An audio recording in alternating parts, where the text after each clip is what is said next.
So we are looking at the multiple choice questions from Kurmi and Gupta. The subject for today's discussion is irrigation, and we are looking at question number 1 to 10. Okay, we will be saying question number 1 to 10 from the subject irrigation here. So in front of us we are having the first question, that is the irrigation engineering. Means we are starting with the name of the subject itself. The irrigation engineering may be defined as, and the options are the process of artificially supplying water for raising crops. Yes, it is right. In irrigation we do that. The science of planning and designing an efficient and economic irrigation system. Yes, engineering, when we say the word engineering, it does consist these two things. Okay, design and planning. Okay, that's why option B is also correct. And option C is saying the engineering of controlling and harnessing the various natural resources of water by construction of dams, canals, and finally distributing the water to the agricultural fields. And this option is also correct because it is telling the exact meaning of what we do in irrigation engineering. That's why the most correct option here is all of the above. Okay, all the three statements given in the format of option are correct here. We do artificially supply water, we do plan and design the irrigation system, and this system planning designing consists of construction of dams and canal and the canal network and effectively distributing the water to the end user, that is farmer and his agricultural fields. That's why option, the most correct option here is, we are saying the word most correct here. Okay, the word most correct here means whenever you are looking at multiple choice questions, most of the time you will see that option A is partially correct, B is partially correct, C is partially correct, and from those given option we have to select the most suitable option for that question which is being asked. That's why the word most correct option. Alright, let's go to question number 2. The irrigation is necessary in an area. Means where do we plan, design and work out the irrigation system? Option A is saying where there is scanty rainfall. Scanty means less, irregular. Okay, in amount, in timing, in period, in quantity, it is less, it is irregular, not irregular, it is called as scanty. Okay, most of the time this is used with rainfall. This adjective, this word is used with rainfall. Scanty, regular and less. That's why we will need irrigation over there. Okay, therefore what we can say that A is partially correct. Okay, A is correct. Where the rainfall is non-uniform. Yes, non-uniform, there is no regularity. Again, irregular, the term is here, and we have to make sure that irrigation exists over there. That's why option B is also correct. Where commercial crops require more water. Yes, means along with regular rainfall, along with the rainfall in that area, we will be needing additional water so that we can harvest commercial crops over there. That's why additional water is provided by the irrigation system. That's why option C is also right. And what do we have then? All of the above. Alright, irrigation system is necessary where rainfall is irregular and in insufficient amount, and at the places where we want to grow commercial crops. Alright, let's go to question number 3 then. Okay, the irrigation water is said to be unsatisfactory. Means we are talking about quality of irrigation water here. Okay, now let's see what points regarding quality are given here. If it contains chemical toxic to plants or human consuming it. Yes, this is right, because we don't want our irrigation water to contain any toxicity in it. Okay, then option B is saying chemicals which react with the soil to produce unsatisfactory moisture characteristics. Yes, we don't want this thing to happen when irrigation water reaches our farmland. That's why option B is also right. Then option C, bacteria injurious to persons or animal eating plants irrigated with that water. See, in case such chemically induced irrigation water is reaching the farm, and those farm are having some crops, some plants, and those plants are being consumed by people and animal, then it will be having harmful effect on the people and the animal. Okay, that's why this option C is also correct.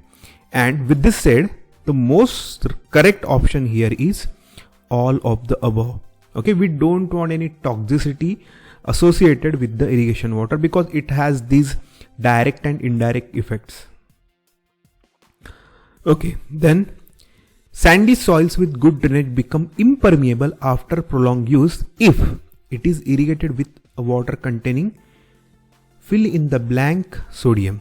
Okay, see what we are looking at here, that let's say a piece of land is here and continuously it is receiving water, and the water consists of high amount of salts. Okay, too high salts, then what will be happening? This farmland, this piece of land will be then having a layer of this salt on its surface.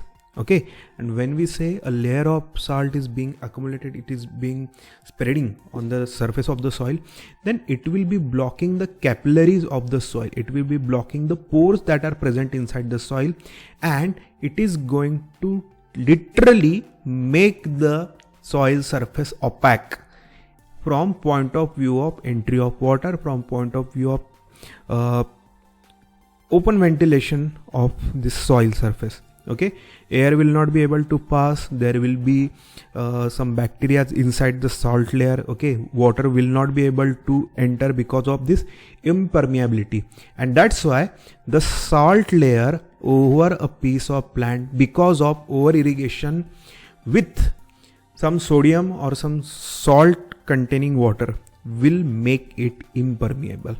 Okay, and the percentage is 85%. In case the water is containing 85% or more amount of salt in it, sodium in it. See, when we are saying sodium, it is sodium chloride, fluoride, whatever it is. Okay, means we are talking about this thing, salt. More the amount of salt, more will be the chances of the land getting converted into a barren piece of land. Okay, it will be having no ability to grow crops when such salt layer is made, this salt layer forms on that piece of land. Okay, the percentage is 85. All right, let's go to question number next. All right, for irrigation purpose, the pH, power of hydrogen, of water should be, see, whenever we talk about water being used for, let's say, domestic purpose or agriculture purpose or whatever purpose where human interaction or flora and fauna is taking place over there, then we say that the pH of water should be neutral. Okay, when we say the pH should be neutral, we are talking about this perfect number 7, but slightly on the left side of 7, that is, let's say 6 to 6.5 will do. It is not going to turn completely acidic when we say the pH is 6 or 6.5, or slightly beyond 7, let's say 8, 8.5. That's why this range, option B, between 6 to 8.5 should be the pH of water that is being provided for which purpose? Irrigation purpose. Okay, between 6 to 8.5 should be the value of pH. Then, which of the salt present in water is harmful for cultivation purpose, cultivation of crops? Is it sodium carbonate? No. Is it potassium sulfate? No. Is it calcium sulfate? No. That's why the correct answer here is none of the above. See, there will be traces of salt present in water. Okay, salt is always going to be there in water in one or another format. But the thing is, when the percentage amount, the total amount, the quantity of salt in water, when it goes on in increasing manner, okay, if it amounting to a high percentage in irrigation water or any water which is being used for domestic or agriculture purpose, then it is going to cause severe problem. Okay, that's why salt may be there, but its quantity should be less. Okay, that's why it is not the wrong answer that sodium carbon is present or potassium sulfate or calcium sulfate. The thing is, salts are going to be definitely going to be there, but the thing is, it should not be present in high amount. All right, let's go to question number 7. Okay, when an oven dried sample of soil is kept in open in atmosphere, it absorbs some amount of water. This water is known as, okay, and we have been provided with 4 options. Is it capillary water or gravitational water or hygroscopic water or all of the above? See, let's say you took some amount of soil and keep it in a plate in open in atmosphere. Then after some time, even when you took the soil sample out, it was perfectly 100% dry. There was 0% moisture in it. But after some time, the humidity, the moisture which is present in the atmosphere will be attracted toward the soil particle, and this amount of moisture, this very trace amount of moisture, this very small, literally too small, this small amount of moisture that gets collected over the soil particle is called as hygroscopic water. Okay, hygroscopic water means what we are doing, 100% dry, that is soil sample with 0% moisture is kept out in the atmosphere. Then whatever the amount of moisture or humidity is there in the air, it will be collected, it will be attracted toward, the particle will be attracting those water particle onto them, and that water is known as hygroscopic water. Okay, now let's see question number 8. Again, we are talking about type of water which exists in the porous space of soil by molecular attraction. It is called as the capillary water. See, let's take a look at cross section of sample of soil. Okay, let's say this is a lump of soil. Then some amount of water will be present inside the tiny pores. Okay, inside the tiny, let's say tubes. Okay, in this tiny tubes, some amount of water will be present. Okay, let's draw water with blue. And this water is called as capillary water. Okay, we are now looking at the second type of water that is there in a soil sample. First we saw what, now we are seeing capillary water. Okay, first we saw what hygroscopic water was there. Okay, hygroscopic water's amount is too less. Hygroscopic water is not useful for a crop because it cannot, the roots of the plant cannot draw that hygroscopic water. The useful water for a plant for its growth is capillary water. Okay, and the one term is left out, that is gravitational water. We will be seeing this in next question. For now, remember the part of water that exists in the porous space. Okay, this porous space is nothing but the small tube. Okay, or let's say capillary. This capillary or tube or porous space holds some amount of water. It is called as what? Capillary water. Option A is the right answer. Okay, then let's go to next question. Okay, we are left out with this type of water, gravitational water, and what the statement is saying, a part of water which will move out of the soil if proper drainage is provided is called as gravitational water. Yes, let's say we are having a piece of land like this. Okay, see, this is, let's say, a piece of land, and what kind of water type we saw associated with soil? It was hygroscopic. Okay, hygroscopic means it will be firmly attached with soil particles. Then we saw capillary water, the water that will be present in the tubes, in the nanotubes, let's say, in the capillaries. Okay, this will be the capillary water. But if we provide some slope, and if the amount of water present inside the soil is too high, and if we are providing proper drainage, proper slope, Okay, then that extra water, after completing the hygroscopic water demand, then capillary water demand, then the extra water which will not be able to adhere itself to the soil particle will be moving out of the piece of land. If proper drainage is provided, slope is provided, that water is called as gravitational water. Okay, whenever you provide some slope, proper drainage is provided, then this water will always escape out.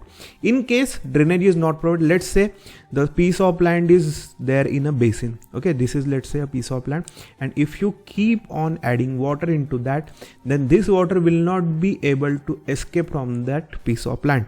Okay, that's why it will be ponding itself alongside the piece of land, and this is why it is said that proper drainage is to be provided. Okay, that's why the statement here is true. Provide proper drainage. Excess water after completing the hygroscopic water and capillary water demand, that water will be totally moving out. It is called as gravitational water.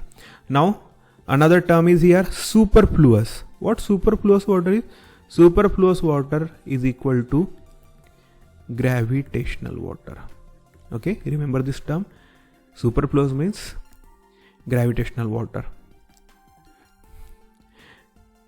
Water that is present in the nanotubes, capillary water. Water adhering itself to the soil particle when soil mass is completely dry, then the water amount that adheres itself to the soil particle is the hygroscopic water.